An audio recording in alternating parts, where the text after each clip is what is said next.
देखिए, उत्तर प्रदेश में जो बयानबाजी अभी शुरू हुई बीजेपी के नेताओं द्वारा, ये एक पार्टी के लिए अच्छी नहीं है।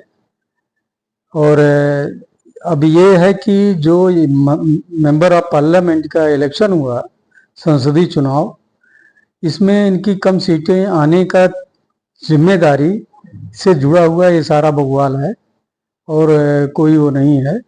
अब इसमें लोग चाहते हैं किसी एक को ऊपर ही डाला जाए, लेकिन ये जब पार्टी एक व्यक्ति विशेष की नहीं है, ये एक संगठन है, तो संगठन ही जिम्मेदार होता है किसी हार जीत के लिए। व्यक्ति विशेष कैसे हो जाएगा? क्योंकि उसको संगठन जो ड्यूटी देगा, जो उसको काम देगा, वो वहीं तक सीमित रहेगा, वो पूरे चुनाव के लिए तो जिम्मेदार नहीं होगा। तो संगठन पहले होता है किसी हार जीत के लिए। और खास तौर पर अगर देखा जाए तो प्रदेश का जो नेतृत्व होता है संगठन का, उसी को ये सारी जिम्मेदारी होती है चुनाव से रिलेटेड। और वो पहले भी ऐसी परंपरा रही है। विनय कटियार जी भी जब नहीं हार हुई थी तो वो भी रिजाइन किए थे और जिम्मेदारी लिए थे। अगर नहीं लेते हैं तो इनका जो मंथन होगा, तो उस मंथन में ये पता चलेगा कि अगर किसी एक की नहीं है, कुछ सामूहिक चीजें आई हैं, तो सामूहिक को ऊपर डाल के अपने उसमें लग जाना चाहिए। लेकिन अब जो एजेंडा समाजवादी का पार्टी का होता है, उस एजेंडे को लेके ये लोग आगे बढ़ने लगते हैं।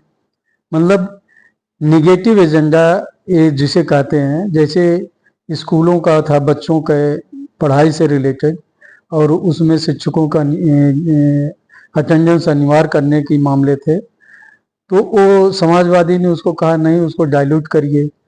अब वही डाइल्यूट एजेंडा इनकी पार्टी के जो एमएलसी हैं, एमएलए हैं और नेता हैं, उसे लेके जिद पकड़ गए हैं। तो ये तो हुआ कि अपोजिशन के एजेंडे को अपना एजेंडा बनाने की जबरदस्ती कोशिश करना। तो ये तो पार्टी को अपना देखना पड़ेगा कि कैसे डिसिप्लिन अपनी मेंटेन करें। और इस एपिसोड को, जैसे अभी एक भराला जी हैं, उन्होंने भी जिम्मेदारी जो है डाल दी कि अध्यक्ष की होती है, प्रदेश अध्यक्ष की। तो ये बयानबाजी तो बढ़ती जा रही है। कल ये हुआ था कि बयानबाजी घटेगी, लेकिन आज बढ़ती जा रही है। कहीं कुछ हो रहा है, कहीं कुछ हो रहा है। तो ये इनके देखा जाए तो आने वाले चुनाव के पहले इनकी तैयारी बयानबाजी और पार्टी के विरोध में, एक दूसरे के विरोध में बोलकर अगर करेंगे, तो हमको नहीं उम्मीद है कि ये उस स्तर की परफॉर्मेंस कर पाएंगे जो मेंबर ऑफ पार्लियामेंट के इलेक्शन में, संसदीय चुनाव में किए थे। उससे भी नीचे ही आने की संभावना हो जाएगी।